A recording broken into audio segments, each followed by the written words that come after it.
The City of Angels is black and gold. You are listening to the Heart of LAFC Podcast. And now, Joseph Zacher.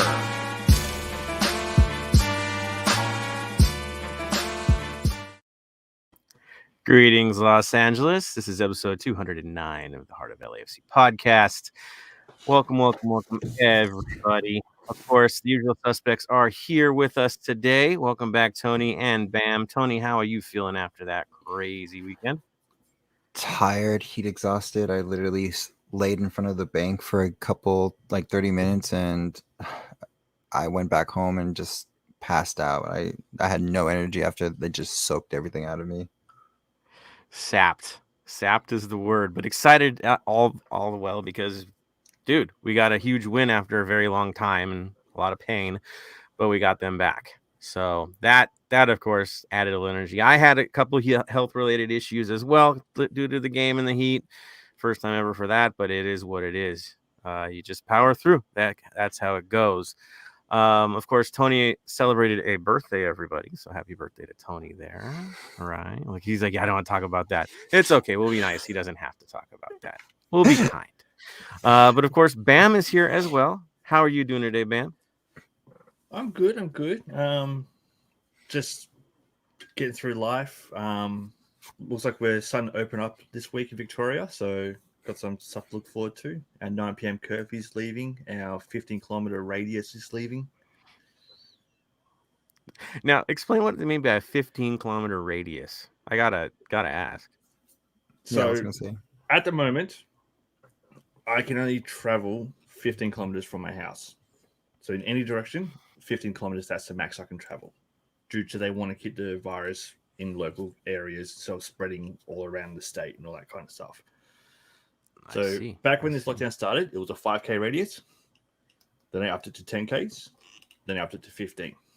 So I can go to any of the grocery stores in a 15-kilometer radius of my place. That's wild. So basically, it's because of contact tracing, right? In case you come up, they know at least you got that far, and we can figure it out from there.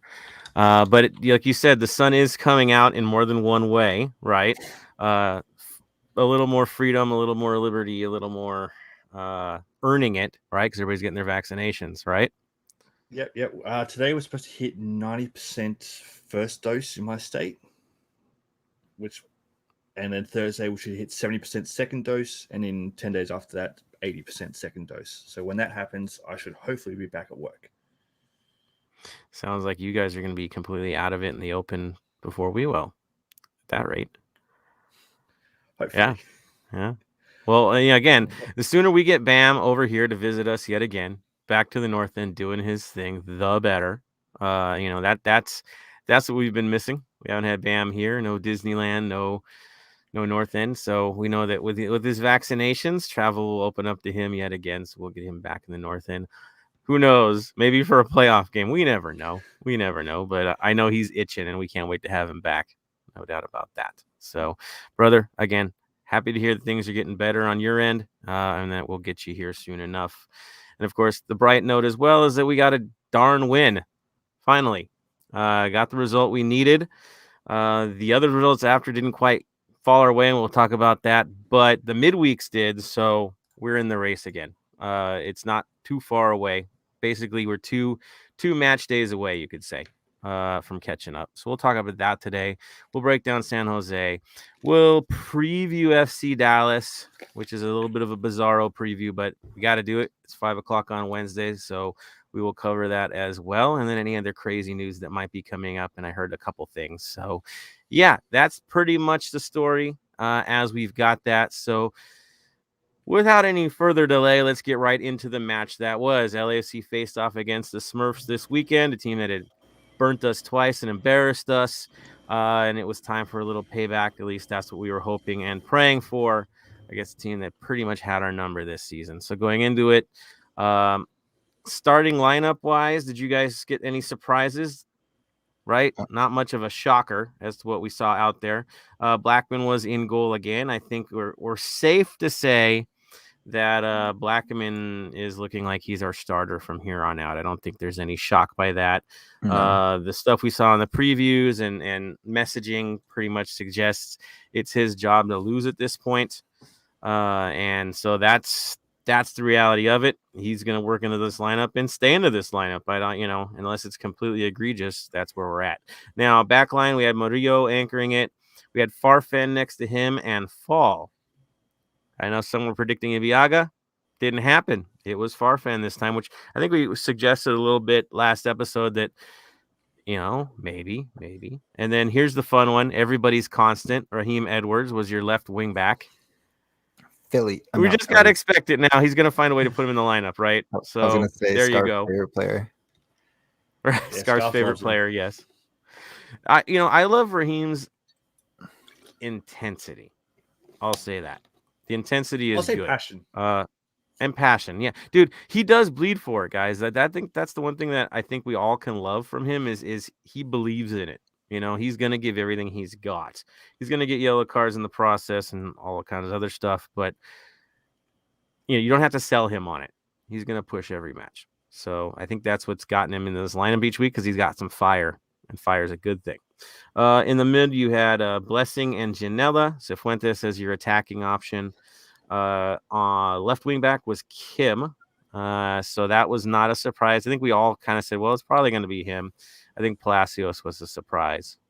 Maybe just because of travel, but he didn't get the start. Up top, hey, I predicted this one.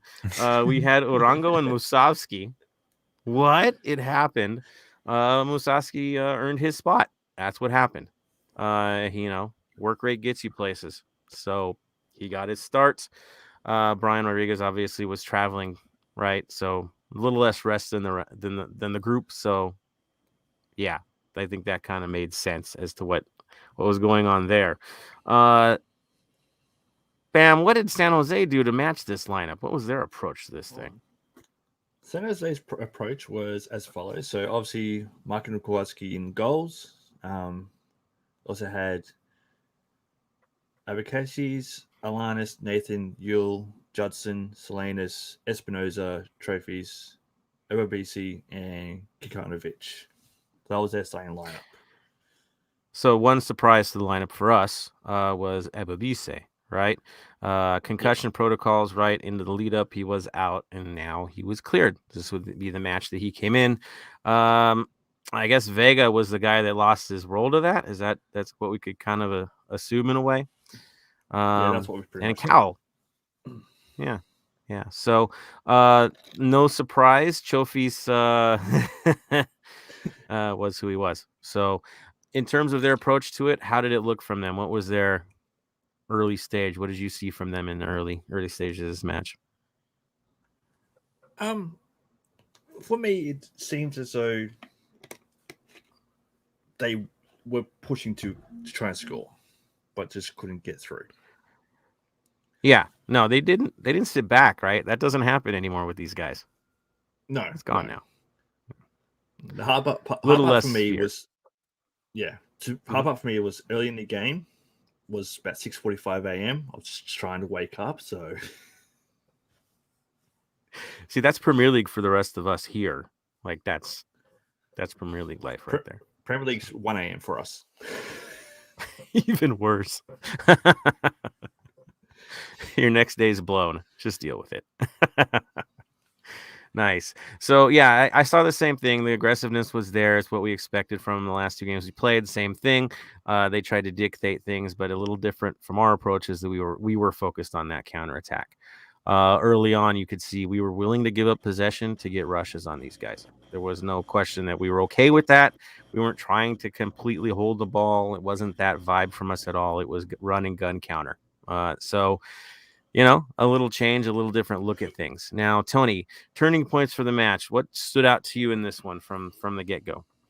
From the get-go, it was just the aggression. We knew that we had to press them really hard because their defense is not the greatest. And like we said before, their goalkeeper is in the top 3 for saves per game, but that's because he gets a lot of shots on him.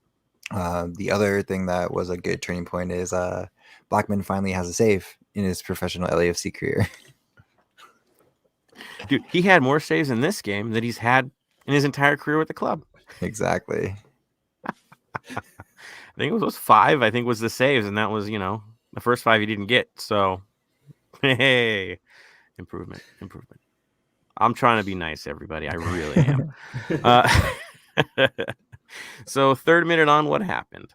All right. So pretty much in the 3rd minute, if you weren't in your seat or trying to get as much water as you can, because it was a hot day, we were all drenched. We'll talk about that later at the end of the game. But Sifu recovered and passed it to an open Chicho. Chicho pulls the defender away from the goal and heel backs it back to Moose in the middle just for an easy slot goal.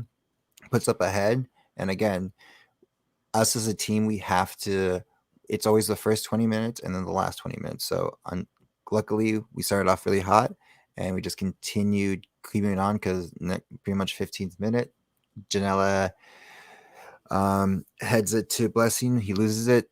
Sifu recovers it in the air and heads it right to Chicho, and he tries to shoot it again. But unfortunately, that shot was blocked by San Jose. Mm-hmm. And then the one that scared us the most, and we'll have a conversation about it like after I finish this, is there was a miscommunication between Fall and Kim on that play, which almost gave it to Ibase. And literally all he has to do was just a soft touch. And luckily Blackman had a pretty much enough to tap it to give it not enough speed to pass it. And then Kim, or as Philly says, Kim, what was it? Kim Moon Swan. Thank you. Kim Moon Swan glided to that ball, goal lines, and saved us. So, and yeah, so that was I don't know what happened there. Again, Fall is still young, so there was a miscommunication, and it's not about English because we all know whatever language you need, we provide it. So there was something that happened there. So I don't know where it was. What do you think, Joseph? Split second of hesitation is death in this sport. I mean, that's it is. Somebody didn't take lead. That's pretty much what that was. Normally you would think the center back would be the one taking lead, right? You're the center back. That didn't quite happen. We got caught up. Keeper comes out, gets past him. Give Kim Moon-hwan full credit. That was one of the best recoveries he's had this year. Giving us best impression of Eddie Segura. Saving one off of the line and getting the job done. It was slop. We've done a lot of those this year. We'll talk about one later in the game that was slop. We're used to this now. It's just nice that we're saving them off the line and saving ourselves from those moments. So that's what I thought. It was just, again, our sloppy defending situation where we just panic in our own end. We did that last time we played them. This time we just kind of got the get out of jail free card by getting a save off the line. Bam, your take on this? Yeah, I agree completely. Like miscommunication there. It's hard to point blame with both of them because you got a player who's new to the side and a player who's just young and new, full stop. So there's going to be miscommunications. The fact that one of them, Kim, stepped up and went, let's try not to get this cost us a goal. Gets on the line, clears it off. One of the best lines clearance I've seen in a long time, and keeps it 1-0 to us. Mm-hmm. That simple. Yeah, I mean, simple. You don't think about it, just do it, right? And that's what he did. So moving forward, 26th minute. 26 minutes. Edwards is on top of the goal. Gives a nice pass to Chicho, and they didn't even go for the ball and just took him out. It wasn't even. There was no question that was a penalty kick. I've heard people try to argue that it was not a penalty kick, but there was no guidance on the ball. That was literally, let's smash him and not even let him go through. So only took after 2 minutes of the shenanigans that always is a PK of people arguing, someone on the floor, blah, blah, blah. Chicho just slots it in for the goal because he's Mr. Automatic on penalty kicks at the moment. He's Vela pretty much in 2019, where you give him a penalty kick, it's going to go in. There's no ifs, ands, or but about it. And he's cool to these. He just doesn't seem any sense of nervousness. It's just, I got a job to do. I'm going to get it done. I think age plays a huge role in that. He's in his prime. He's not a kid. He's not trying to make or break. He's there. He is a professional, well established, well respected. So for him, it wasn't a big deal. And they talked about his leadership after the game, of course, and he just proves it yet again. Moving forward, we're at halftime at this point before we talk about the rest of it. Impressions of the first half, Bam. That goal celebration after Chicho's goal was amazing. That was the fact that not only he did it, everyone else got in there. That was just shows how much the team's coming together, especially around him. So I've heard this from multiple people that told me training sessions, like you would think it was razor's edge tense, that sort of thing, or maybe the locker room. Apparently, since Chicho's come into the mix, it's very lighthearted. It's a different vibe, a good vibe. He's injected a bit of energy and a positive energy on everyone. So from what I got, is it's a fun group to be around. That's our side right now. They're enjoying their camaraderie. They just know they need to get results, and that's the part where it gets tough. But ultimately, chemistry-wise, no, things are right now in the locker room. And you could tell you wouldn't have celebrations like that many together if there was any sort of division. It wouldn't look like that. I was getting a crack up at Kim Moon-hwan because it's like, wait, am I supposed to do this? And he's like stuck behind one guy trying to get forward, and the photo happens. I'm like, ah, that's no fun. The location, of course, was perfect because it was framed right with the supporters of San Jose behind the summer support, as you saw in the picture that we used for our cheeky episode. Yeah, I just thought it was absolutely perfect. LAFC Juan gave him a gift of one of the anime character. He gave him a little like Captain figurine of Oliver. it. Yeah, with that. So that was super cool too. So it was all perfect. You know, like that's how it's supposed to be. That looked good. It's what we need from these guys right now. They got to play loose to get results. They do. You know, you can't be just tight the whole time. You're not going to get what you need. You're not going to get any flow playing that way. So good on the boys. That's a good look. Moving into second half, of course. I'll be real about this, guys. I didn't even see the goal happen. That's how weird it was in the north end. Like I didn't even see it fall, and I was still trying to figure out like how the hell did this happen? And I didn't get to really get a good look at it till like the replays, but it did happen. So 61st minute, what goes down, Tony? Off a corner kick, it literally, how do I say this? Magically just flew through the center. No LAFC player, defender even touched it, and Fierro literally just chests it in and like guides it in. That's how it went in. It wasn't even a nice goal or anything like that. It was no one went for it. I don't know what happened there. Like if it was a nice place, I don't even know if it was a nice place goal. Like watching it over and over, it was just very odd. It looked like they wanted to do a near post flick and he underhit it. It looked like a busted play. That's what it looked like to me. It didn't go quite where he wanted to. It was curving like crazy, but it hit low, near post. The fact that it hit the ground without even a boot getting on it is, to me, tragic. You never let a ball hit the ground in a box on a corner kick. It wasn't that low driven. You had time to get under that and at least clear it, and everybody kind of froze. I think Chicho tried to head it, but it was already past him. And Blackman kind of just watched it. It's scary. I think if nobody had touched it, it could have kept going towards goal. Like it almost looked like an Olympico was going to happen, a trash Olympico. Let's be real. But then at least one of their players touched it, so it wasn't as embarrassing. Yeah, I on the replay was just a little baffled as how the heck do we let something like that go in? But we did, because it's this season, and this is how things are happening this season. Really, like, you got to be real. Like this is typical for this year. So it happened. Bam. Do you want to say anything about it, or it's just like, dude, that's ugly. I don't want to talk about it anymore. Yeah, pretty much. It was one that's where, like, when I was watching it live, I'm like, what happened?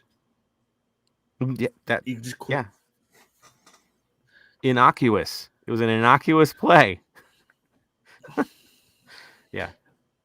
crazy. So, if you really want to point fingers, yes, the guys near post should have been on that quick. The goalkeeper, I don't know where he was on that play. I don't understand why you'd be falling back into your net on that play. I don't get it. But it was all bad things. So we let in a cheap goal, which means we got to work extra hard to finish this thing off. And so it continues. Play goes back and forth. There are chances both ways. It's, they have the mountain of possession in this. We just keep playing these counters and doing what we got to do to be real. The goal should have never happened. We know this. We were playing good enough where we should have even had a goal against in this game. But there it is. We get to about the 88th minute, and what goes down, Tony? Cristamo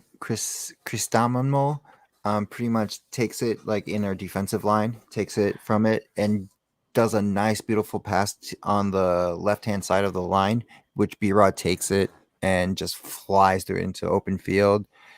It's pretty much one-on-one with the defender and the goalkeeper, and thank God, because again, B-Rod is known to try to go one-on-one with the keeper, but thankfully he decides to like pass it into the center right for Chicho, and Chicho just slots it in, and he goes up for his second goal of the brace of the game and celebrates with everything. We go wild, and at that point, I think we knew it was pretty much done and dusted. But of course, we've had and it was like that even with the extra 10 minutes of extra time because of the hydration break, even though we wanted it to be called because we were all dying from the heat.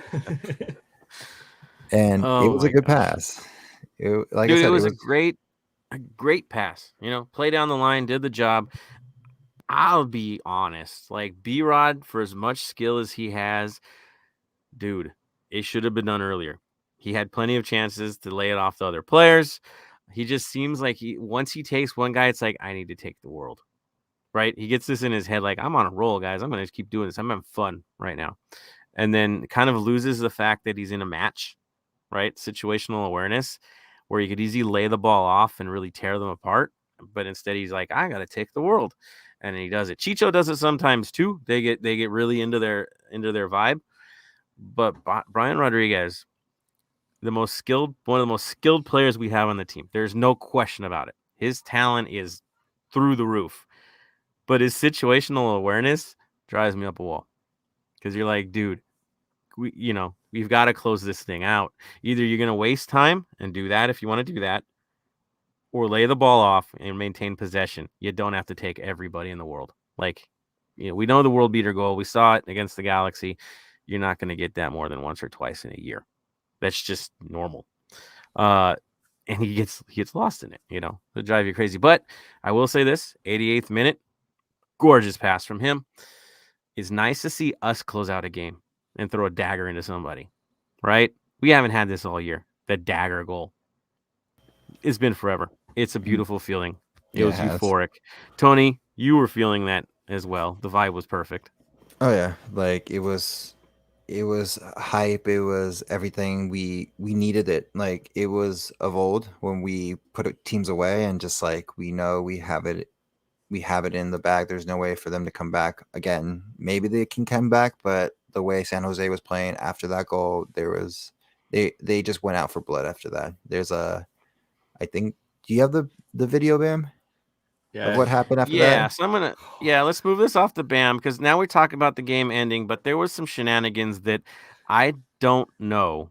BAM's going to talk how there weren't red cards, how we aren't hearing about suspensions now that it's all said and done, but ridiculous. So let me jump over here.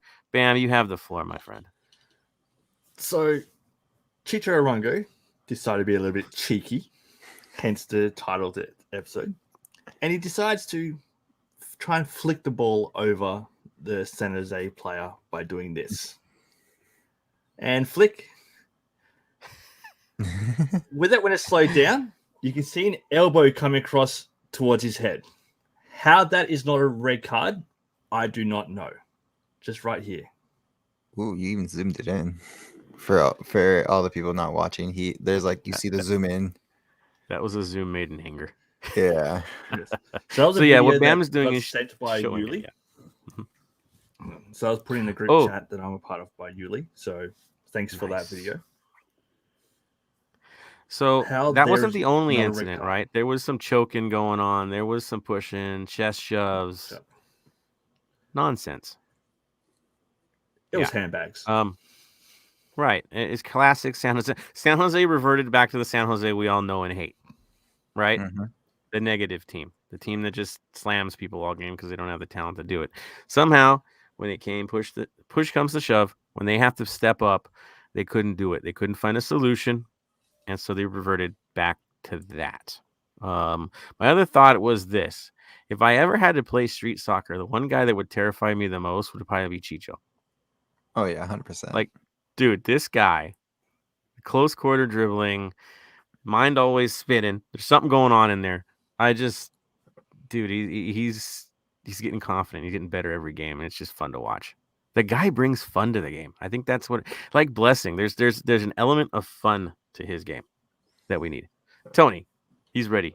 What's up, brother? I was responding to Oscar's. Did anyone else get sunburned? And I just threw my hand up and stuff like that. But yeah, I didn't. But no, but it was nice to see our players defend each other. You know what I mean? Because usually we do go into those things, but we don't have like an enforcer to quote unquote like put them in their place. But after that thing, Chicho, of course, I think he got a yellow for that play as well for retaliating back, because of course you always get the card after the retaliation of what happened if the ref doesn't see it, even though if you clearly see he was there and he saw what happened. But again, whatever. And then you just I couldn't see because it was on the right hand of my side. I had my back turned, but watching the highlights, you see Murillo pull up, you see Blackman, you see all the defenders, which is a good feeling moving forward that we do have enforcers now moving forward to next season into playoffs, because we're going to need it. Well, you need the grit, especially those last few games. Grit is what we need, and they're showing it. You know, they stand up for it. It's a different vibe. The moves that have happened, the changes in the lineup, you're starting to see a core build again, a group that fights for each other, and that's refreshing because we were in the doldrums for a while there. So it's good. It's good to see that the troops are rallying at the right time. Bam, final impressions of the match itself, sir. Final impression of the match is, where was this 3 months ago? 2 months ago? Where was all this back when we were in that massive slump of ours? We had this 2-3 months ago. We're not talking about possibly making playoffs. We're cemented playoffs right now. If this was 2-3 months ago, going forward, this is going to be an amazing team to watch. Yeah, that's the hard part, is we're seeing a team that potentially is too little too late this year. And potential blow-up could occur, at least with the older players. But the young core is staying. And either we're going to barely get in, which is going to inspire them further, or we're barely going to miss, and it's going to be that thorn in the side that's going to be the factor, the thing that's going to drive them next year to be pissed, right? And unite them even further, like could have been, should have been. We're going out for blood next year. But you can see there's a core that has that vibe now, the right kind. So that's my take from this game. Is this one that we gutted out finally, that we conceded possession for the purpose of football, right? For the purpose of a result, and got it. Succeeded instead of crumbling at the end. You look at other big clubs have done it too, like a couple of years ago when Celtic beat Barcelona. They had 15, 20% possession, still got to win. Yeah. As long as we can give up 90% possession, as long as we score first and hold. Every playoff loss we've had, the other team ceded it to us for the purpose of counter, right? Like that's how this game is played. It's about time that we kind of switched it and turned the tables and got a result. So that's good. It's a good sign for the rest of this season. Whatever happens, at least we know that things can switch up. The guys are a little more mobile. Guys can play a little bit out of their comfort zone and fight for a result. So something to definitely build on, and they better build on it. I'm going to take this over to our comments because we got some good ones today. So let's fire off. Let's see. Moving on here. Comments. Jason Lemas, B-Rod went flash mode. Right? Mhm. Yeah, he does that. He gets air and he just goes for it. It reminded me of Bale. The show over substance at times, for sure. Christian Philemon, hey brother, he's calling out the Yankee hat. Yankees. Okay. How's your season going? Yeah.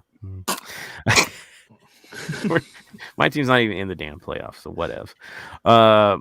Kevin Hernandez Rosales of the Lucky Boys. What's the topic for today's show? And that's everything. We're covering it all, brother. Jason Lemus, no more Santo Romero. Yeah, I think we're done with that. Sadly, I think it's a sad case, but we'll see. Slender Man it is. Yeah, big Slender Man. Just he needs to get his foot speed a little bit better and read it a little quicker, and maybe games will do that. We'll see. Kevin Hernandez says, how do you feel about Kim Moon Hwan? I think the story is still the same story, right? Offensively, pushing up, great. Defensively, we're in for a bit of a show. Consistency is needed. He did step up in a bad moment. It was kind of recovering from one of his own mistakes in a way, but he did recover. So credit to him for that. I think he has a lot of growing to do, for sure. Hey, Marvin Chavez says, hey, Raheem is getting better. Dude, mind freaking blown. I love you, Marvin. I know you've been pretty rough on this guy too. We've all been frustrated. That's for sure. Look at this. He didn't let any easy crosses come from inside this time. He contested everything, right? There was no easy pass in. He was contested. Improvement, growth. Be happy, people. Gotta be happy about this one. Katie Burra says Edwards plays so hard. That's why he's out there. Honestly, I think that's what it is he's there to inspire others to play that hard too. I think we figured it out in a way. Jason Lemus, Edwards has been playing hard. That's what he's getting paid for. Yep. I think I mentioned a long time ago, some guys are scalpels, some guys are hammers. He's definitely a hammer, and if he keeps hammering, we're okay, I guess. Jason Lemus... The Moose. I'm going to assume you're saying the Moose. Definitely deserved a start. He can score. He has proven it. That is true. Marvin Chavez. Honestly, Raheem, Moon, Farfan doing a lot better, albeit we have been playing lower caliber teams. So let's see how they do with the top 4 team. If they even play. That's the thing. Dallas, they're probably all going to get minutes against Dallas. But you play Seattle, and I'm not sure those guys are getting the start. We'll see what happens. But... yeah, it's just good that they're building confidence at this point, fighting for each other. That's what we need.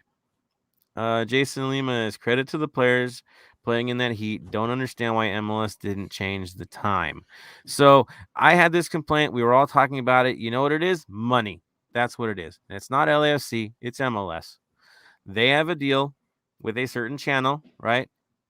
TUDN, right? I hope I'm saying it correctly. They do day games. Contract is for day games. You don't see night games. It's always middays. So that's the obligation. They need LAFC because we're good for ratings. Perfect storm of bad. Now, if we would have had the weather we had today, right? Nice, gloomy, rainy day where it's nice and cool. Nobody's complaining, right? We just missed it by 2 days. Raining? California? Yeah, it's raining today. I know. Rain. This weird liquid stuff came out of the sky. I'm not sure what to do with it. Clearly, none of us know how to drive in it, but it's there. It was honestly, dude, it's like 40 degrees at my house right now. I'm close to the mountains, and it's freezing for us. That's cold for us. Yeah. They're getting into practice for Colorado. What can you say? Blackman made some good saves. Credit to Moon for the goal line stand from Jason again. Team celebration is our beautiful. I agree, Jason. San Jose 2.0 is back. The Almeida effect. I know a lot of guys love Almeida. I don't. I just not a fan. Marvin Chavez, do you think Blackman covered that corner goal well? No, not at all. It's his box. He's supposed to own it. His job to call it out, to call people out. to organize. That is your job. It's a dead ball situation. If you're caught falling into your own goal, I don't know what's going on. Marvin, like you said, it's a fluke goal. It's a fluke goal, but it's also a miscommunication for sure. Jason Lemus, even Blackman got lost in that. Yeah. Weird. Just weird. Marvin Chavez, Blackman did make some decent saves in that game. At least, I think he had 5 on the day. I believe it was 5 last time I saw it. Enough to get us a result. Yeah, because he had some decent saves on the day. So growth is for sure there. Keep moving forward here. Mark Lopez, shout to the Capos for not calling jump for LA Football Club. Definitely would have had a couple of heat strokes in the north end, including me. That was my symptoms, so I had to bail to the shade for a while there. Yeah, dude, it was nasty. Special kind of nasty. Yeah, I think the Capos didn't want to call for it either because they were trying to breathe. Right, Tony? Pretty much. Like it was. I don't think we were trying to, because when you do jump for Cleveland, it's literally, I call it our cardio for the day, because that's what it is. And especially on that heat wave, I think we would have lost a lot more people than of heat exhaustion and stuff like that, because it was bad. I think we went through like 2 cases of water in our just capo stand, and that was just us drenching ourselves in the water, drinking it, whatever we needed to do just to stay cool. Exactly. Survive. That was key for sure. Jason Judson deserved a red card. Doesn't he always? Every match he does something that probably deserves a red card. That's for sure. Jason also mentioned Latif got choked. He did. There was a lot of shenanigans out there. That last few minutes was crazy. I like how the LAPD officers were coming out to the field. I was like, oh, this is getting interesting. That was cool. All right. Oscar the Coyote says, did anyone else get a sunburn? Yes, we all got sunburns. Marco, except for Bam, because he's stuck in his house. Sorry, Bam. Soon you'll get a sunburn. I swear. Maybe at Disneyland. We'll see what happens there. What's Chicho's contract looking like for Mark Lopez? Is he going to want DP money? I think we're safe for at least a season on him. We'll see what happens there. Something gets renegotiated. We don't know. I think he wants a cup just like everybody else. So he signed a deal. A deal's a deal. Jason Lee is on a negative note. All teams you needed to lose one. We will definitely cover that in a few minutes because it's dramatic how things played out. Kevin Hernandez Rosales, what is your prediction for the final day of the season? Who will make it to the playoffs? Who will be the winner? Oh, we can talk a little bit as I talk about the playoff picture because it's breaking down rather interesting. So that is that for comments. Thank you, everybody. We're going to jump and transition into the next conversation, which will be club news from the one and only Bam. So the main club news that I came across was B-Rod was listed number 4 in the 22 under 22. So that's good on for him. And Chicho Arango, MLS Team of the Week. Dude, earned. Well earned. How could he not, right? What, 2 goals and an assist? Right? Yep. Yeah. Dude, how do you not? Dude earned it. Should get it. All the way. Good stuff. Good stuff. What else is going on out there? I think I. Go for it. I'll jump onto the Rossi watch because he's still part of our club.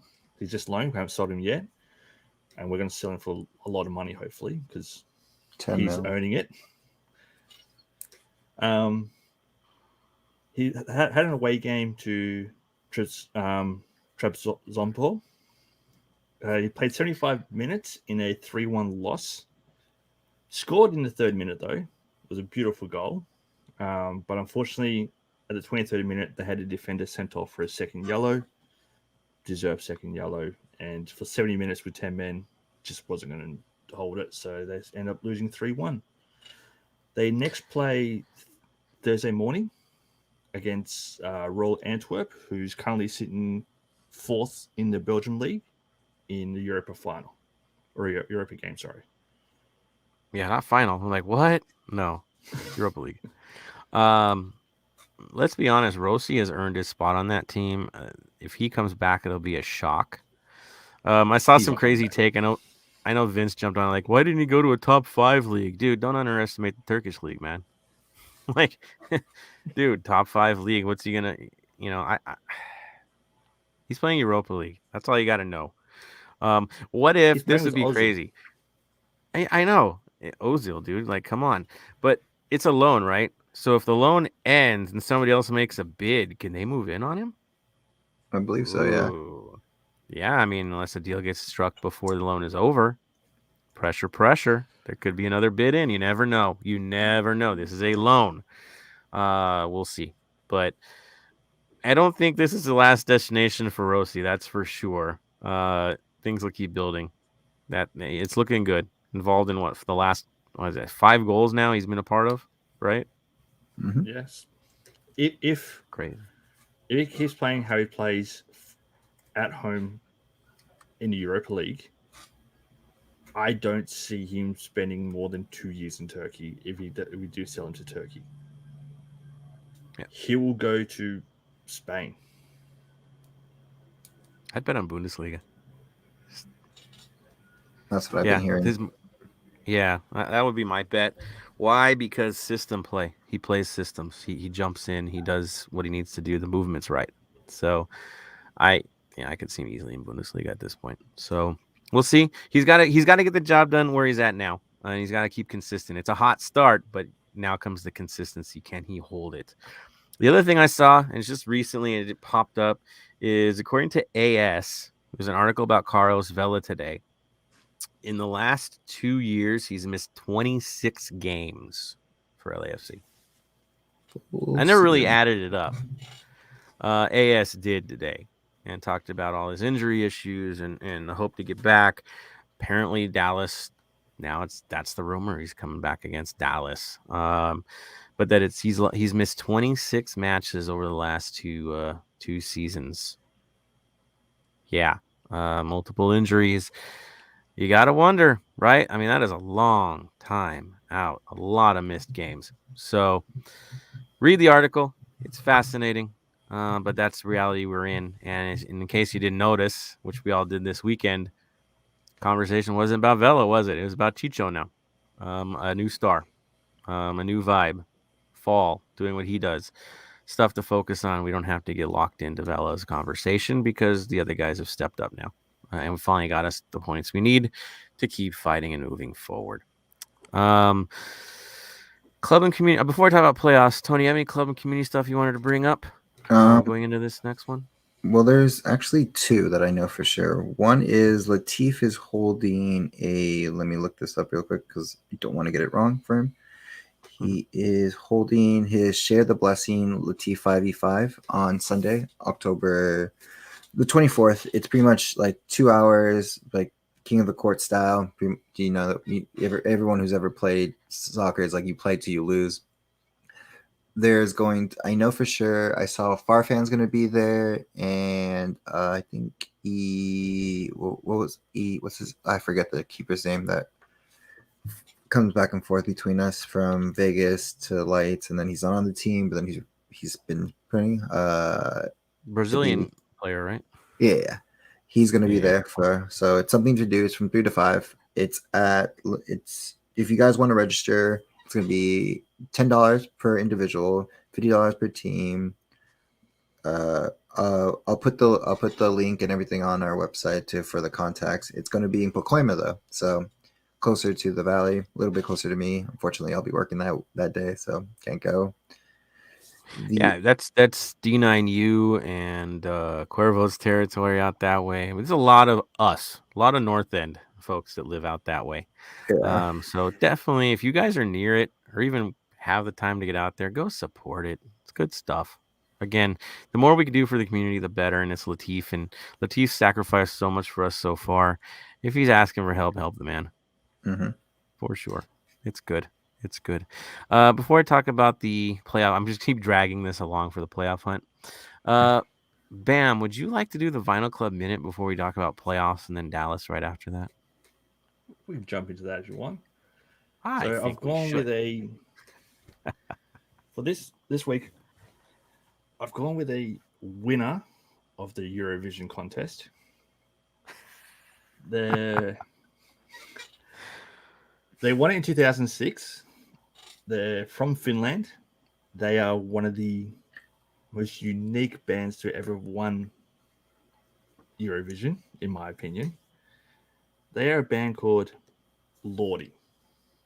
So they won the contest with a song called Hard Rock Hallelujah. They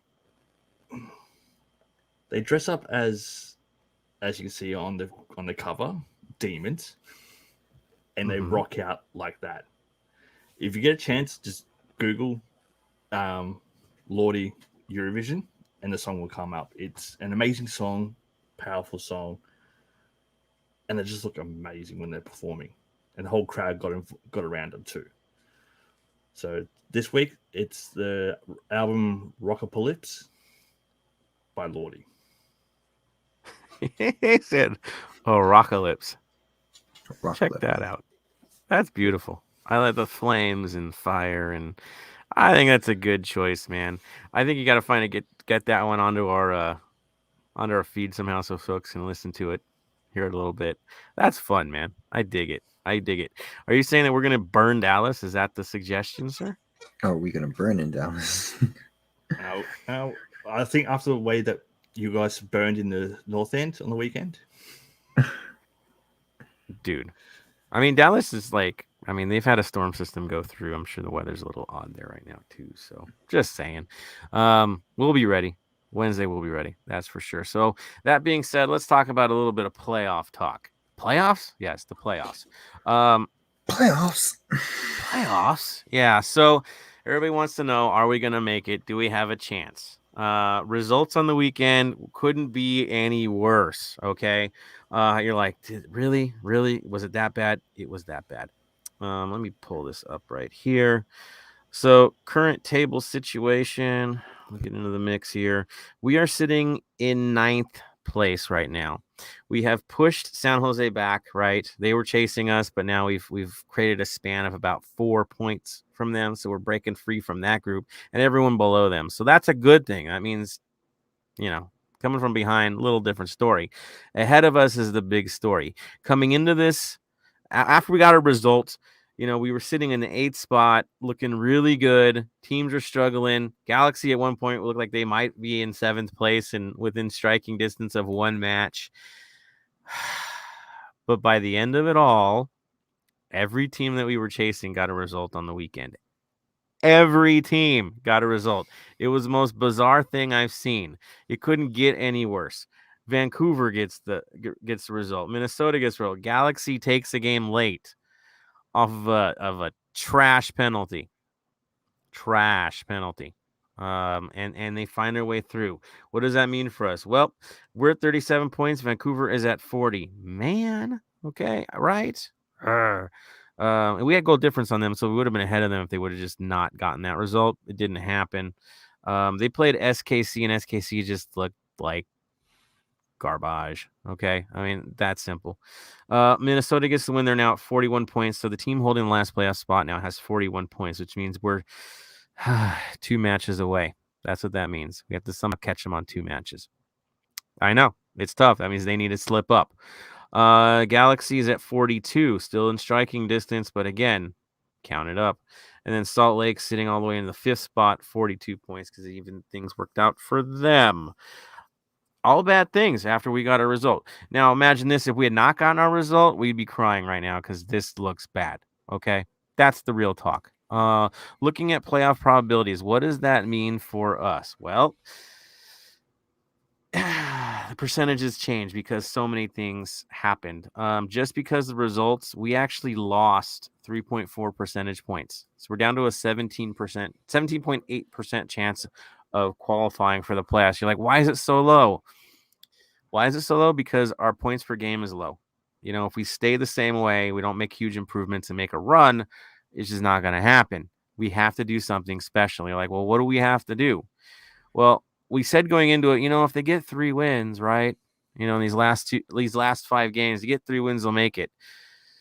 Yeah, that's not really the case anymore. So if we went 3-2, 3 wins, 2 losses, your chances of making the playoffs would be 48%, 48.9%. So about 50-50 shot if you only get 3 wins. Now, say you get 3 wins and you get a tie and a loss. This is kind of cool. It's a 76% chance of making it. Yeah, 76% chance if you can go 3-1-1. If you go 3 wins and 2 draws, you got about a 90% chance. Yeah, that's undefeated going in. If you go 4-1, say we kick everybody's butt, but somehow Seattle is Seattle and they get the result against us, you still have a 97% chance. If you go 4 wins and a draw, 99.8. And if you sweep the table, you go 5-0, 100% chance of qualification. So what does that tell us? It tells us don't lose 2 games. If you lose more than 2 games, it's over. If you go 3-2, again, 50-50 shot. If you go 2 wins and 3 draws, it's a 45% chance of making it. And in fact, 45% chance of 8th place. The dominant is 8th place. So 3-1-1 is the worst we can possibly do to try to get into the playoffs. That's where we're at right now. And you're like, well, what if? Well, who's next for us? Well, you have Dallas. They're out of the playoffs, and we'll talk about where they're at so far. You need to get a win. There's no way around that. That's a team you're ahead of in the standings. You have to do that. Of course, the showdown of showdowns will be Minnesota, which is the game right after that. And that's the one that kind of decides it in a way, at least to catch them. Okay, so anytime you play a team that's above you in the standings, if you don't get a result, you've pretty much taken them off the board, and that's one less team that you can catch. That's how we have to look at this as we go. But again, you lose 2 games, you're now at 50-50 range. That's simple. So what does it mean? Don't look to Colorado. Don't look to any of those matches. There's only one you need to worry about. Your next one, and it's going to be like that till the very end, because if you get lost in the weeds, the showdown with Minnesota, we got to get a result against Seattle, you've already lost the game. It's over. You can't worry about it. If you were scoreboard watching this weekend, you had a heart attack already. Trust me, not everything is going to be roses. It's not going to be beautiful. Teams are going to get results. Certain teams in this race are going to streak, and you're just not going to catch them. That's normal. You just got to catch 2. You got to pass one, pass another one. You got to catch 2 teams. So as you watch the games, you just got to hope if they're ahead of us, they need a loss, right? If they're playing each other and they're ahead of us, a draw might be what you need. Minimize max points, or whoever the weaker team is, let them get the loss, and that's a team you got to catch. That's it. So we hold the cards. Sweep the table, you go in, right? If they do that, you're not going to catch them, but not everybody can, because they have to play each other. And that's the beautiful part of the schedule is teams have to take losses. All of them have the risk of blowing 2 games by what they have ahead of them. So can we get lost in the weeds and talk about how each team's going to do the results? We can, but it really doesn't matter, because if you don't win against Dallas this weekend or this midweek match, and then you got to face Minnesota and then Seattle. Again, it's just all bad things. It all starts with Dallas. Just like we said, you had to win the last one, you got to win this one. And that's as far as you really need to take it. Tony, your impressions of this? Are you feeling good, feeling bad? Do you get kind of depressed after these last results? I'm just, again, I scoreboard watch and I'm upset at what happened. But again, we can still control our fate if we just keep on winning, and we just got to keep focusing on who's in front of us and not who we're facing in 2 to 3 weeks, because any game could be a trap game if we feel like we can run over them and everything like that. Well, we'll talk about our next opponent. So again, just for everyone's sake and their sanity, just take it game by game and let's move on forward after that, because once you'll overlook someone, you will overlook them. That could be the danger game. Every year it's been Vancouver. Mm-hmm. It's all the last 2 years, the guaranteed win was Vancouver, and it didn't happen. So we now know they're not pushovers. And I think they've bolstered their offense as well. So is Salt Lake. They picked up another weapon. And so they're a little bit better than you think they are. They're not quite the same team we played before. So yeah, that's reality too. So good time to transition to Dallas, right, guys? Mm-hmm. Let's do this. Perfect time. All right. So Tony, how has Dallas been so far this year? They are 6, 10, and 13, so not the hottest, and they haven't won in their last 7 attempts. So they are on a very bad losing streak at the moment. Yeah, really, really bad. So not a single win in the last 7 games. All right. What happened in the last match, Bam? So the last match, which works out being 18 days before we play them, so they played back on the 2nd of the month. So they've had 17 days off at the moment. Was a 0-0 draw at home to Minnesota. So they got a point against Minnesota. So good on them. Mm-hmm. The highlights of the match was game kicked off, halftime. Second half kicks off. 90th minute, Reynoso for Minnesota gets a red card from the VAR for stepping on Sean's ankle. And then game finished. That was the highlights. There were no highlights. Dumb red card. Yeah, for sure. Yeah, there was In the again. run of play, it didn't look like a red card. Mm-hmm. In the run of play, it didn't look like it. VAR caught it back, and it was a red card. So to me, a bit harsh, but I can see how it could be as well. I mean, it was a potential season ender. I mean, if it really goes the wrong angle, right? I mean, it's just reckless. That's all it was. Sloppy. We'll say that. It's sloppy. But it is what it is, you know. That affects that team in another situation, right? Because they're all teams that we're chasing in standings, and so that's real. Stats wise, where were they in possession? What were they doing? Is there anything to really talk about? Like, let's be real. Not really. Like, possession fairly even. Shots 12-17. 4 on goal, 6 on goal. Nothing really there. Crosses 12-17. Corners 3-9. Fouls fairly even. 1 yellow each and the red. And total team expected goals 0.6 to 1.4. So nothing really there that stands out too much. Has there been a single game where LAFC had a 0.6 expected goals? No, right? I think so. I've never. That is a weird point. That's just not our world. That's wild. It really is. Like, that's how anemic the offense was. Yeah, crazy. So again, this is your trap game. Right? They look like they're dead in the water, right? Wounded animal. They've had a long break. Shuffled lineups. And now we play them. Now, we can talk about how bad they are as a team, but there are individuals in this side that should inspire people, that should put some fear in people. They do have some talented players, even though it hasn't been put together, which I bring it to you, Tony. Who is standing out for these guys? What's the good, the bad, and the ugly for this side? Uh-oh. We can't hear you, Tony. He's having a mic issue, it looks like. All right, so there we go. back? Sorry. Yeah, there you go. Hey, he's All right. alive. Hey. All right. So I thought I Did you unmuted like myself. throw it out? No, I thought I unmuted myself. Sorry about that, you guys. So pretty much the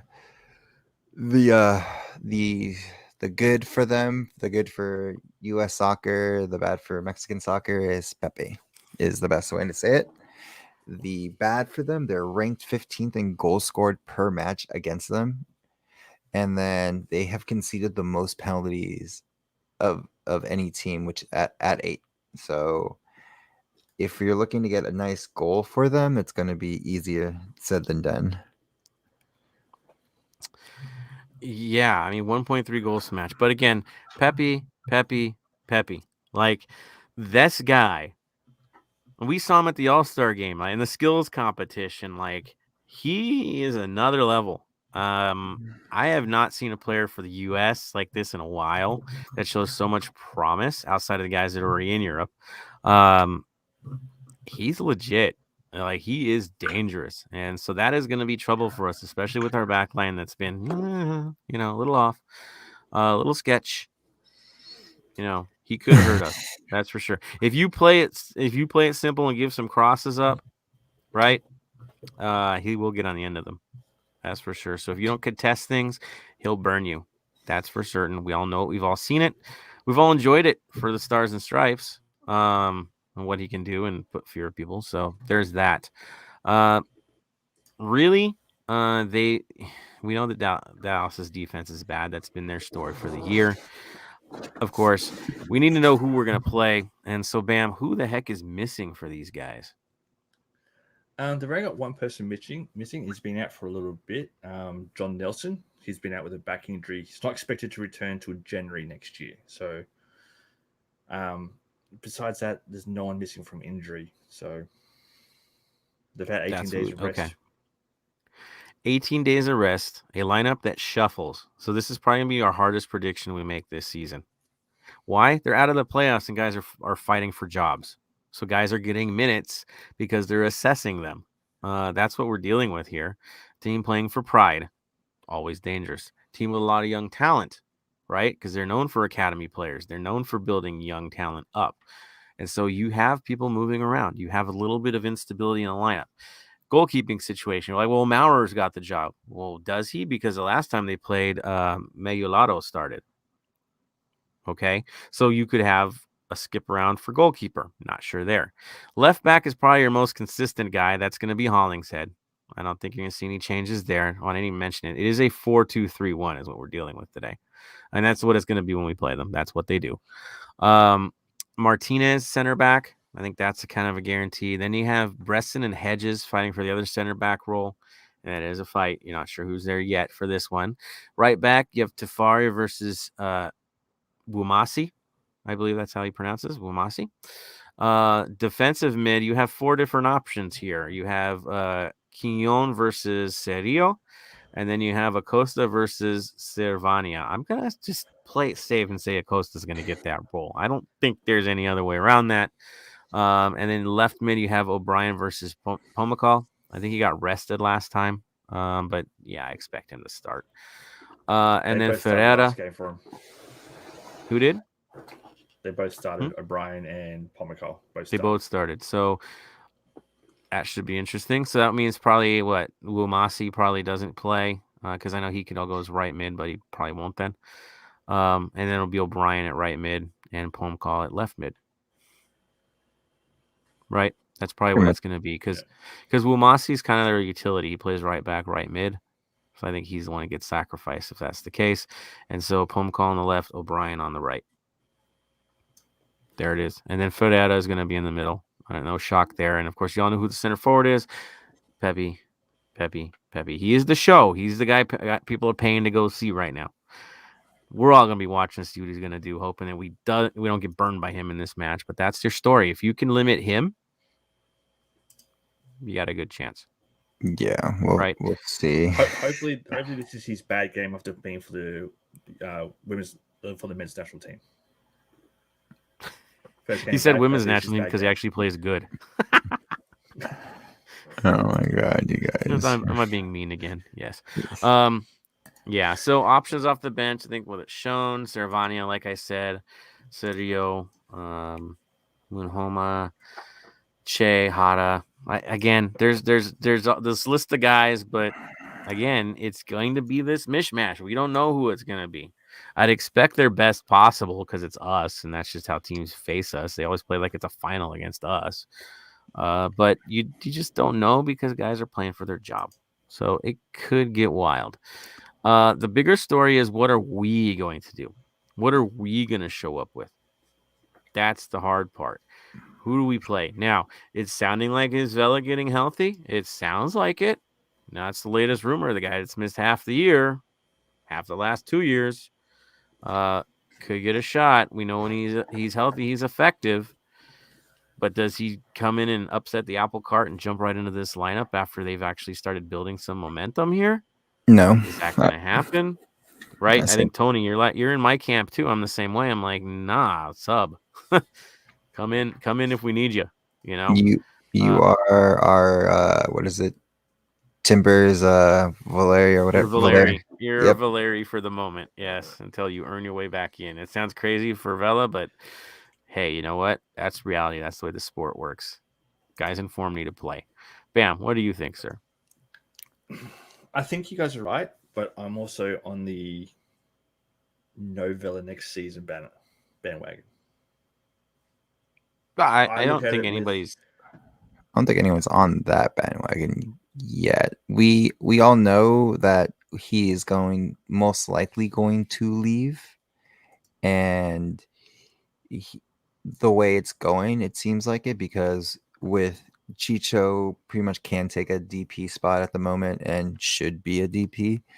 It's going on B-Rod. We don't know where he's up in the air, but he's no Messi, he's no Cristiano. He's he's done with playing with the youngins and doesn't play smart is the best way to say it. Like I'm more along the lines of, at the moment, the club, for what we pay him, we can go get. To me, we can go get two players who, yes, won't be as good as he is in his prime, but we can look at two young players that can be molded into better footballers, sell on, and have more better coming in. I mean, the rumor of that player that we didn't discuss last week, or did discuss last week, he gets paid half what Vela gets, and he's on the Mexican national team. Star player. He gets paid half what Vela gets paid. That's there's one. That's the truth of it. Have to Chicho. You got to think it through. It's tough. It's really tough. You don't give guys raises off of nostalgia, right? You give it off of potential. Mm-hmm. The resale price, right? What can you get from this guy? And what can we get in return? It's hard, right? We all have it in our heart. We love Vela. We love what he's done for us. It's been amazing. But we need to win. We need somebody that can play the whole season. Yeah. He's been amazing, hard. and I loved him for everything he's done for the club. But I don't want it turning into, and I'll use that as an example because it's fairly recent, the Arsene Wenger at Arsenal style, where he was there for too long, fans were calling for his head, get him out. I don't want us turning into that with Vela. I don't want people. I am already seeing people turn on him, and it's sad. It's just, it's really sad to see because what he's done.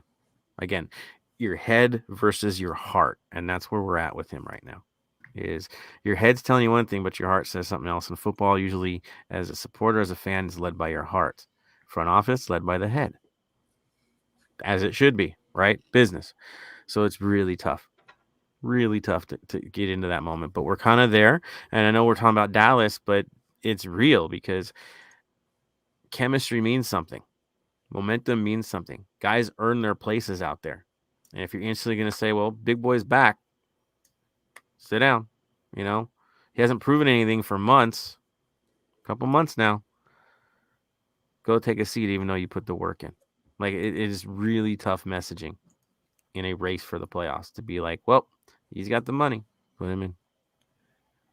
Right. It's tough. The thing is, if you look at our last starting 11, Moose will be out for B-Rod. That's a given. Yeah. Who sits for Vela? Chicho? You're not taking no way. No. You can go back to a 4-3-3 out of nowhere? I think maybe on a backline that really does need three center backs because it's sketch. I don't know. I don't know where he fits at the moment. It's like one of those questions that you really have to have the conversation, because Moose can start or be subbed off because he's a really good sub. He knows where to be, especially moving with Chicho and B-Rod, because they like to move the ball, and he's a false number 9 is, I guess, the best way to say it, because he's there when you need him to be. And it's a question that this is why Bob does what Bob does. This is why he gets paid. This is why he coaches. We speculate everything. We can speculate and just mishmash and do whatever. But at the end of the day, Bob has to figure out how to utilize Vela in the best way possible. Yeah, utilize a star player. Yeah. Mm-hmm. Janela for Atuesta. So that will leave Latif for Vela. unless you put in that Latif role. in a back row. Latif's not going back there now that Blackman's back. No way. No. Mm-mm. No, because Blackman plays center back and right back. You now have that option if you want to stabilize things in this game.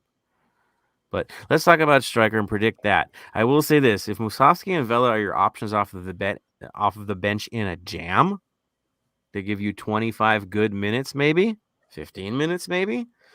Those two coming in, a target man and a setup man. That's pretty darn cool, man. Like, okay, that feels better already. You let the young guys run it out. You let B-Rod do his thing, Arango do his thing.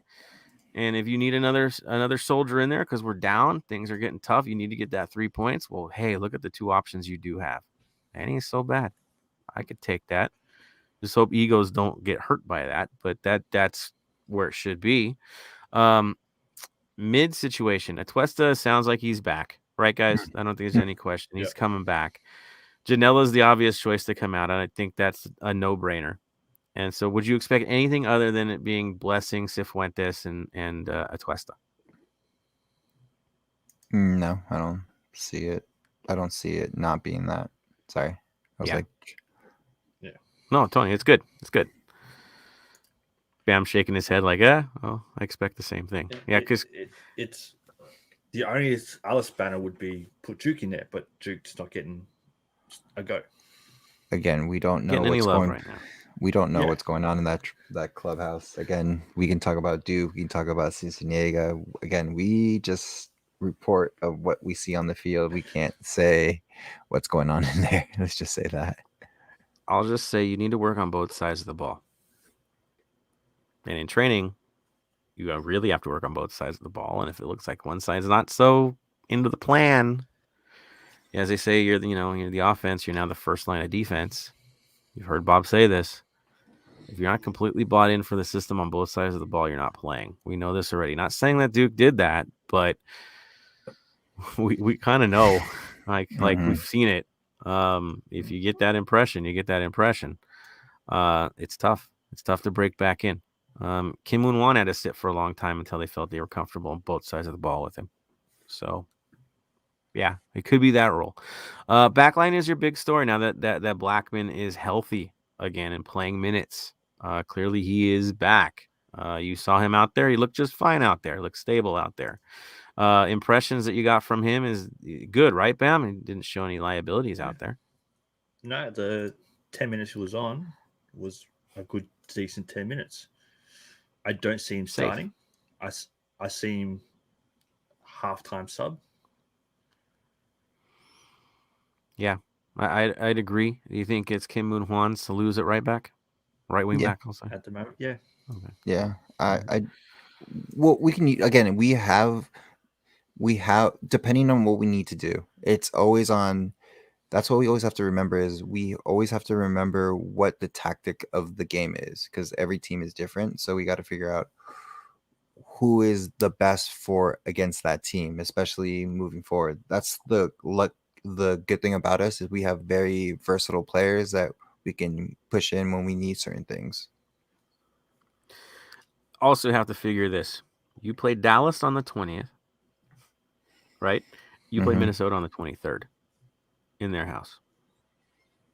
So not only do you have to worry about who your best 11 are, but who's going to be healthy and a fit player only 3 days later. So with that in mind, if you're going to have any shift to a lineup, it's going to be the back line, right? Mm-hmm. Yep. Yeah. And you have to expect some platoon work, right? Up front would make perfect sense to have subs come in, right? Keep people fresh. But the backline is the big story. So Palacios didn't get to start this time or last time. Raheem did. If you're going for wingback situation, who gets it for Dallas? I'll say keep again, Raheem. knowing. I think Raheem gets it too. Why? Because Palacios plays against Minnesota. Yep. Yeah. And Raheem did well. He did his job. Or it could be the other way around. Palacios starts it. Raheem finishes it for defensive cover because we do know that Raheem is a little bit more sound defensively than Palacios right now. And Palacios is good at bombing down the line a little bit more. Right, we know this. More skill. Could he play the first, 50-some minutes and then Raheem comes in for the rest just to hold things down? That could be something as well. Yeah. Definitely, I think one's subbing for the other. We just don't know who gets to start, but they're both playing in this game. I'll say that. Backline, Ibiaga versus Farfan. Who gets to play? Because that seems to be the switch off, right? Yeah. Tough. I want to say these Farfan. guys, they're both right now. It looks like your heads are exploding. And guys, I know if you're listening, you're like, "What's the dead silence?" They're quite literally playing the game in their heads right now. Because it's wild, yeah. Because it's like Farfan. I was gonna say Farfan does play well at moments. Again, he's still young and he still will make mistakes. And Iabaje is a really good defender, but we need a leader up front to help him out because he doesn't play that well. So it's one of those things where, again, you have to like figure out what's best and who's in the back line to complement them. You have to neutralize Ferreira and Pepe. Who do you go with? I'm going to say Farfan for speed. I'm going to say Ibaje for strength. Just bully him around. I'm going to predict Ibiaga because we just played a match a couple days ago, right? You have to platoon people. You have to move people. So I would say Murillo, Ibiaga. Do you think they'd start Blackman or just or Fall? I think it's going to be Fall because he's young and he can recover quickly. But Fall, I think he got injured last game. I don't know. We haven't heard anything about that. We haven't heard an update from that. So if he is injured, I would say then Blackman gets his start after a very long layoff. Mm-hmm. I would say just to be safe, even if it's a niggle, Blackman in rest for this game. We need him for Minnesota. Yeah, meet him in Minnesota. There it is. All right. So we have, I won't say consensus. I think we're like a little bit debatable on that. We'll leave it to the panel as well to see where their heads are at on this too, because it's a head scratcher. Again, Kim Moon-Won right back. I think it's a guarantee. Maybe Blackman shifts out and Fall comes in at one point in this game. Right. Maybe that could happen. I could see that definitely happening. Again, limiting minutes. Midfield limiting minutes. I could see Atuesta getting 65, 70 minutes and being done for the day as well. Because the other match. question I want to ask you guys, do we see a recent hat-trick scorer on the bench? Do you think? Carl Jennings scored a hat-trick for the Lights. Oh, yeah. I think because Moose and Vela's back, he's just out of luck. I would love to see Jennings, but again, how long did it take Moose to finally get into MLS? Because playing for the Lights and playing against those teams is different than playing against MLS sides. Because Moose was doing really well for Lights, but then when he came with us, he couldn't produce until recently. And I love Cal, and he could be a future like. I'm sorry to say, like bench player and good when most of our players go on to international leave. But at the moment, I don't see him at this time getting called up unless something happens where people get injured or we need rest. I was thinking of the short time, we can see him on the bench as an emergency. I can see him on the bench. I don't see him getting minutes, but I can see it if we're up 4-0, 70th minute, we put Vela and Moose on. One of them gets a little niggle. We can put him in instead. I mean, I just don't see the option. Why? Vela wasn't listed. You have Engalina on the team right now. True. Okay. Obviously, he's going to lose his job. He's going to lose his job to Vela, right? Striker. That's the guy that loses out, so he doesn't get to dress on the day. Then you have Duke and Harvey. Well, they're going to stay because of tactical reasons. Romero's on the bench. Blackman's on the bench, but of course, one of the other guys that are starting could be on the bench instead of him, so there's no room. Rodriguez off the bench. You're going to dress him, right? And you're going to push Moose out for Jennings? No. So there's just not a spot there. You have Palacios, Ibiaga on the bench. You're going to put Crisostomo out? Not a chance. Bob rates him highly. I reckon he's out for a Twister. Because Twister comes back in. Someone from the same level goes on the bench. There's no room. There's no room. Yeah, there's just no room. We're looking at who doesn't dress. Is Crisostomo not going to dress, right? And Galena not going to dress. Two guys are coming back in the lineup. Those would be the two I think it's sacrifice. There's just no room at the end for Cal Jennings. There's not yet, because you got soldiers coming back, but that's okay. That means your side is better.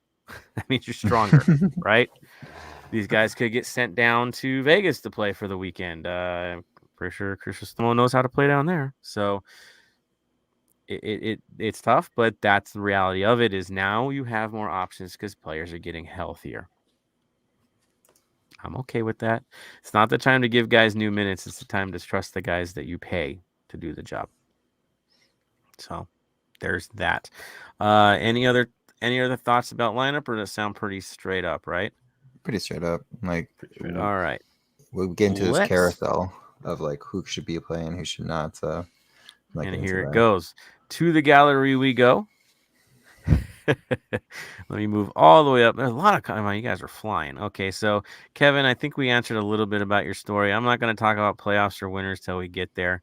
I just think New England looks pretty darn good. Philly looked good this past week as well. Jason Lima, sometimes I forget Vela is even on the roster. I know. Oh, this is a weird one from Marvin Chavez. Fun fact, that was Lord's first band. That would have been Lordy. Really? The album of the week, yeah. No, it wasn't. It wasn't. He's just because the name's there. There you go. Jason Lemus, is that the band South Park made fun of? Most likely. Which band have they made fun of? True. Right. You earn it. Jason Lewis, Dallas can be a trap game, whether we would be at 80 degrees by kickoff. Yeah, it's not going to be easy, and they do have skilled players. So they're not a total dumpster fire. Minor dumpster fire. Change of coach, change of scenery, change of time off. We got time off, so we'll see what happens there. Definitely a lot of scoreboard watching this Wednesday. Vancouver at Portland, Galaxy at Houston, Minnesota hosting Philadelphia. Most importantly, LAC needs to pull out an ugly win. And that's the truth of it. And if you want to say those games, Vancouver at Portland. Portland seems to be trashing games late because they hate us. I won't say conspiracy, but it doesn't hurt them to hurt us. Just saying. But they need to qualify, so whatevs. It'll be a tough one. Again, they're playing on carpet. Portland has advantage playing on carpet. If Vancouver's going to lose points, that's an ideal game to lose points. Yeah. So if I'm going to put money in, Bam's probably going to put money on this match. Where would you put your money, Bam? I have to look at the odds. The odds is what will get me going over there. That being said, though, I did have a good little win on Rossi on the weekend too. Hey. Then comes Galaxy and first goal scorer. Dude, you're making money off this game. I swear. He just keeps doing it, people. He's going to have a podcast just about this. This is going to be the next podcast right there. Maybe we'll get sponsored by one of those companies. I don't know. Just joking. But yeah, there's that. Galaxy at Houston. Push. Right? Galaxy probably going to win that game. I am not looking for much there. Maybe mess it up and get a tie. You never know. But I don't see that. Minnesota hosting Philadelphia. Dude, that Philly can smash these guys. It kicks off same time as us. So we're just going to find out when it's all said and done as we scoreboard watch at halftime and final. Philly should be able to thrash those guys even on the road. I think so. I think Philly should win that game. That's an opening. If it's not, I'm going to be pissed. But there you go. Yeah. So good stuff, Jason, bringing up the matches. I don't mind talking about them. Jason says, whatever you do, dear LAFC, don't let Pepe score a late goal. Don't let him score any goals. Forget that. Yeah, I'm on the Pepe train too, Jason. Agreed. Reason to be excited for the U.S. team. Oh, Marvin Chavez says, people are starting to make FC Dallas and LAFC comparisons and that they don't chase cups and just try to get youth to sell to Europe. Doesn't look that way. Does look that way? Thoughts? I don't think so, because guess what? Our guys actually have played pro. They're looking at academy kids and reselling academy kids. Are we a selling league? Yeah. Guess what? Everyone is. Everyone is. Was Chicho Arango a selling move? No, that was a skill move. That was a right now move. I just think it's out of necessity. If Vela's not hurt, right? We get Rossi sold before the deadline. Think we're bringing in another child, a kid? No, we bring in a proven player at that point. I just think it's the unfortunate situation we're in. But we always were going to be young, but not as young as Dallas. Dallas sells guys super early. Like, they don't get much chance to show anything to them, and they're gone the minute they get the right price. Like, there's not even any type of, like, if they could sell Pepe tomorrow, they would. If the price is good, he's gone. They're not looking for that. He might not even be there next season. That's how quick they are to sell people. So, yeah, a different vibe there. And then they're in a weird world because they got rid of a manager that was all about their development, like a part of their development program. And now somebody new's sitting there. And so they're a different world. Marvin Chavez, I think play Vela as much as possible. So start if he can. I just don't think he's informed to start. Not to be effective. I don't think it's there yet. And if he does, you're not going to get more than 60 out of him. And I don't know what kind of 60 that's going to be. We know his skill. There's no question. Health, man. I don't know. I don't want to rush him for anything. He'll go out there in a cane. I just don't. Yeah. Pookie's on here. Pookie Gomez says, it's nothing personal. It's just business for Vela. Exactly. No, that's what you have to do. Good say, sir. Jason Lemus, it all depends on what Vela posts on social media. Well, tell me if he's still MIA. Seriously, I hope he shows up. I hope he kicks ass and makes us look stupid, right? Gets a hat trick, and we just can all just sit in the corner and cheer and be happy because we're moving on and Vela's back. We just haven't seen it in a long time. I'm happy to look like an absolute fool with Vela. Love it. I'm all about being the fool if my team wins. I'm good with it. Embarrass me, boys. Kill those guys. It's okay. Right? I hope to be wrong. Marvin Chavez, Raheem starts again since he's more offensive, and we want to go in attacking in a lower caliber team. I think Palacios is more offensive. Raheem is just more aggressive. And I trust Raheem more right now. Palacios has been the one guy that's pretty much given me the most headaches this year. On a personal level, there's stuff he does I don't get in his role. Like, he forgets his role at times. That's my take. And Raheem's had his moments. Oh, yeah, big ones. But I think Raheem's building up. So, Jason Luis Sebastian hasn't been getting playing time recently. No, it could just be, again, fresh, keeping guys fresh. Marvin Chavez is Fall injured. Will they rest him? That's my assumption. We'll see. We'll see what happens when he comes off. He seemed pretty. I still seemed upbeat after the fact. So we'll see what happens. He's a young kid. They recover quick. Let's see. Yeah, asked to be taken off, limped out. No reason to play him midweek. Yeah, no chances, right?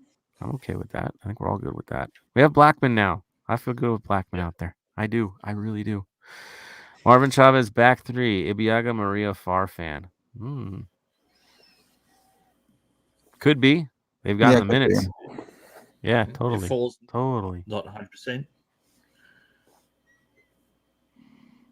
Right? It's an option. Logical. Yep. Hooligan Hawks, let's get that win. Exactly. And Hooligan Hawks, let's hope our guys get through, especially for the ones who have been truly giving it their all. Yeah, right? Reward the guys putting in the work. Totally. That burp was loud. Who did that? I don't know. I'm not saying. Marvin laughing. There we go. I was like, All right. I tried Dang. All right. So Marvin's the only one brave enough, I'll jokingly say, there's my lineup. This is what I got. Good on you, Marvin, for giving your takes. We love the hot takes. We love the Marvin interjections, man. Thank you, man, for doing that. Like I said, it's good to have options in the back. We know we have to cycle things at this point with Minnesota. We have to have our best ready for Minnesota. So I do expect some earlier subs than expected. Normally, maybe 10 minutes less for some of these guys than you would normally see, simply because they need to be fresh for Minnesota. If you have a lead, if we're losing, whatever, that's the moment. That's the one that you have to get. So at that point, all gets thrown in because, again, this is your final. Every match is a final from here on out. So you don't rest people unless you don't have to rest them. You kind of expect that too. But when we talk about certain guys moving in and out, they're kind of equals anyway, the ones we're talking about. So we'll see what happens. Bam, your take for this match? Yeah, as you said, it's win at all costs at the moment. Just got to get the win. Just throw people forward. The only time that you don't, if we're up 5-0 at half time, yeah, take the foot a little bit. But other than that, just do what we can to win. If it means that everyone plays 90 minutes, get that 90th minute winner, so be it. Right? Whatever it takes. Win ugly. Just win. Love it. All right. So it brings us to that moment, my friends.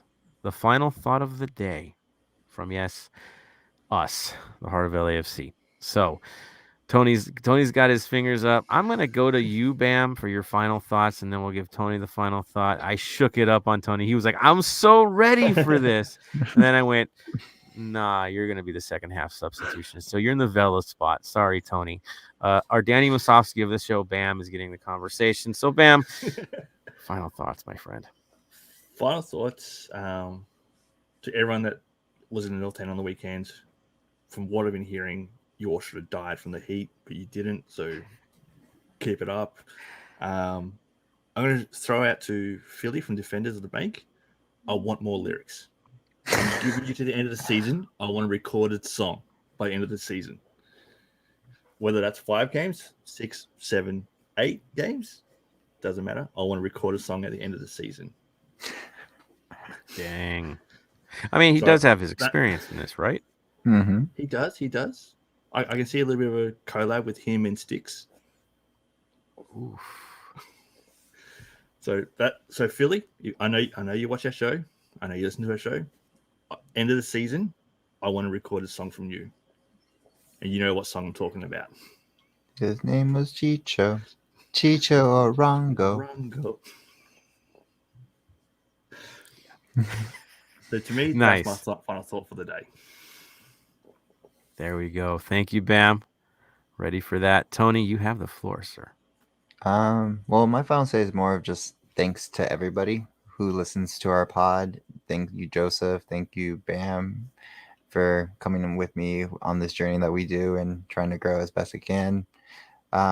Also, special shout out. Thank you, Casey, for giving me opportunities when you can and every time. So that's about it. And just thank everybody. Like, at the end of the day, it's been a rough, tough season, so we just can't lose focus in our community and like the happiness that we have all around. So that's my final say for the day. Love it. I guess it's my turn, isn't it? So first, want to give a shout out to Philly and the Scarf, who lasted a full 90 minutes with the Black Army this last match. They went the distance. I couldn't go to the distance for the first time in ever. I've never had that moment. I was still in the North End, but just a little higher up. They did it. Second row, entire game, giving it, singing it, doing the job. So shout out to them. I also want to give a shout out to the staff at ACFC, who actually put in the 90 as well. Third row back, Austin bringing them over. They held their own. Good on them. It was good to see them. The buy-in in the North End was good. Shout out to everyone who stood for the 90, sang for the 90. The sound was still good. It was still strong. The flags were still waving. It was looking proper, sounding proper. we were inspiring once again. So shout out to everyone who sacrificed that. I also want to give a shout out to everybody that's bought in to do their road trips for these last few games of the season. I'm hearing Minnesota and Colorado are going to have a monster group. Good on you. For the few that are going to travel to Dallas, because we always travel everywhere, thank you going midweek for something that's early game midweek, still sacrificing your hard-earned dough and time for the cause. So thank you, whoever's traveling out there. Shout out to, again, everyone who's supported us since day one, still supporting us, new faces, old faces, all of you. It's been one heck of a run for us. Highs, lows this season. We're in it now. This is playoff time, and you're still here with us. So thank all of you for doing what you do. Thank you, everyone who put up with the new parameters in the stadium and made it in and did it smooth. You did good on the day. Shout out to all of you for doing that. Love for the players as well, getting us a win that we haven't had in a while, and doing it in style and making it a show again and making it fun again. Thank you for making it fun. We needed that. We needed the playful mood. So on that note, again, I am beyond thankful for this privilege, right, to come on and talk to all you guys. Big special shout out to Tony and Bam. You guys putting up with me in the middle of the night, all these nights, setting stuff up, creating graphics, doing what we do to come in each night. I will tell everybody that we will be on again on Thursday, the follow-up to the Dallas match, and then I believe we're going to be back on to like a Monday again, and basically going to be Mondays and Thursdays as we have these midweek matches, because we've got some Tuesday matches coming up too. So Monday, Thursday is what to expect from us. Maybe you'll get a little visit on Instagram, because we're having fun with that now too. But we will be around. We'll be out there. You have questions, shout them our way, right? Send us the messages. We're here to answer them. And of course, all the love and listening that we can get, and all the likes we can get too. Again, thankful for all of it. On that note, of course, tradition dictates that we have to say what we have to say to walk out of the room. So I'm just going to shout out the names. You guys call it, and we'll call this one an episode. Bam, you have the floor. Stay golden. Tony. Stay golden. And from me to all of you, stay golden.